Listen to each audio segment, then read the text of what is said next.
రాయలసీమలోని కర్నూలులో హైకోర్టు బెంచ్ని ఏర్పాటు చేయాలని రాష్ట్ర ప్రభుత్వం నిర్ణయించడం హర్షణీయం. 1937 నాటి శ్రీబాగ్ ఒప్పందం ప్రకారం అయితే రాయలసీమ, కోస్తా అనేటి రెండు ముఖ్యమైన ప్రాంతాలు ఉన్నాయి. ఒక రాష్ట్రానికి రాజధాని, హైకోర్టు అనేటి రెండు కళ లాంటివి.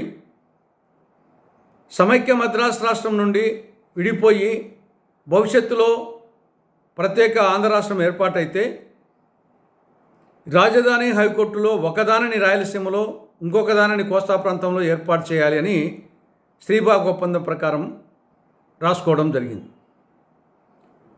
ఆ ఒప్పందం ప్రకారంగా 1953లో సమైక్య మద్రాసు రాష్ట్రం నుండి ఆంధ్ర రాష్ట్రం విడిపడినప్పుడు రాయలసీమలోని కర్నూలులో రాజధానిని, కోస్తా ప్రాంతంలోని గుంటూరులో హైకోర్టును ఏర్పాటు చేయడం జరిగింది ఆ ఒప్పందం ప్రకారంగా. దాని తర్వాత ఆంధ్ర రాష్ట్రము, తెలంగాణ కలిసి ఆంధ్రప్రదేశ్ ఏర్పాటైనప్పుడు అటు రాజధాని, ఇటు హైకోర్టు రెండు కూడా హైదరాబాద్కు పోవడం జరిగింది. 2014లో రాష్ట్ర విభజన తర్వాత మళ్ళీ గతంలో ఆంధ్ర రాష్ట్ర భూభాగం ఏ విధంగా ఉందో అదే భూభాగంతో నవీ ఆంధ్రప్రదేశ్ ఏర్పాటైంది. ఆ ప్రకారంగా అయితే రాయలసీమలో రాజధాని, హైకోర్టులో ఒకదానిని రాయలసీమలో ఏర్పాటు చేసి ఉండాలి.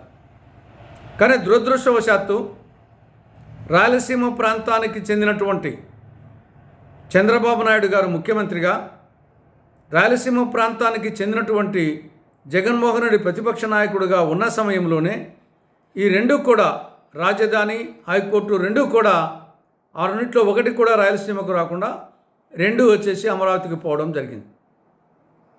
ఇది చాలా దురదృష్టకరమైనటువంటి విషయం. సరే, ఏది ఏమైనప్పటికీ కనీసం ఇప్పుడైనా రాయలసీమలోని కర్నూలులో హైకోర్టు బెంచ్ని ఏర్పాటు చేయాలని రాష్ట్ర ప్రభుత్వం నిర్ణయించడం హర్షణీయం. దేశంలో అనేక రాష్ట్రాల్లో హైకోర్టు బెంచ్లు ఉన్నాయి. కొన్ని రాష్ట్రాల్లో ఒకటి ఉన్నాయి, కొన్ని రాష్ట్రాల్లో రెండు కూడా ఉన్నాయి. ఉదాహరణకు తీసుకుంటే తమిళనాడులో ప్రిన్సిపల్ హైకోర్టు ఏమో చెన్నైలో ఉంది, హైకోర్టు బెంచ్ ఏమో మదురైలో ఉంది.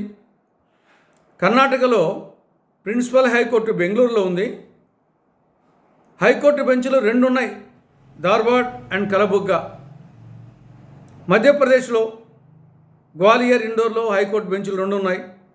మహారాష్ట్రలో నాగపూర్, ఔరంగాబాద్లో రెండు హైకోర్టు బెంచ్లు ఉన్నాయి.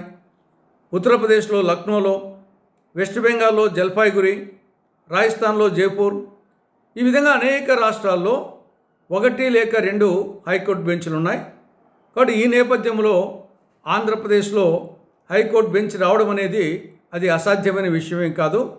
రాష్ట్ర ప్రభుత్వము చిత్తశుద్ధితో ప్రయత్నం చేస్తే సమీప భవిష్యత్తులోనే రాయలసీమలోని కర్నూలులో హైకోర్టు బెంచ్ ఏర్పాటయ్యే అవకాశాలు ఉంటాయి.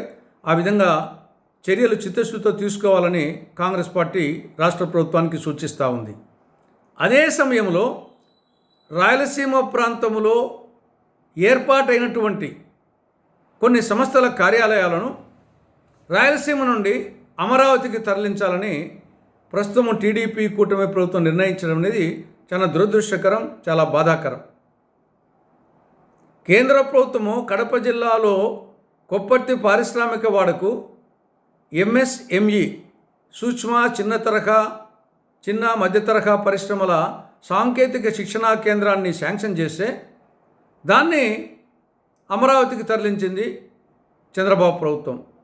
అదేవిధంగా కర్నూలు నుండి Lokayukta ఆఫీసును, national human rights commission ఆఫీసును, CBI కోర్టును, వక్ఫ్ ట్రిబ్యునల్ను, తర్వాత APRC Andhra Pradesh electricity regulation commission కార్యాలయాన్ని కర్నూలు నుండి అమరావతికి మార్చాలని ప్రయత్నం చేస్తూ ఉంది. ఇది చాలా దురదృష్టకరం. కాబట్టి రాయలసీమ ప్రాంతంలో ఏర్పాటైనటువంటి ఏ ఒక్క కార్యాలయాన్ని ఇక్కడ నుండి తరలించవద్దని, అది చాలా తీవ్ర పరిణామాలకు దారితీస్తుందని కాంగ్రెస్ పార్టీ రాష్ట్ర ప్రభుత్వాన్ని హెచ్చరిస్తూ ఉంది. అదే సమయంలో హైకోర్టును బెంచ్ని కర్నూలులో ఏర్పాటు చేయాలని తీసుకున్న నిర్ణయాన్ని హృదయపూర్వకంగా స్వాగతిస్తూ ఉంది.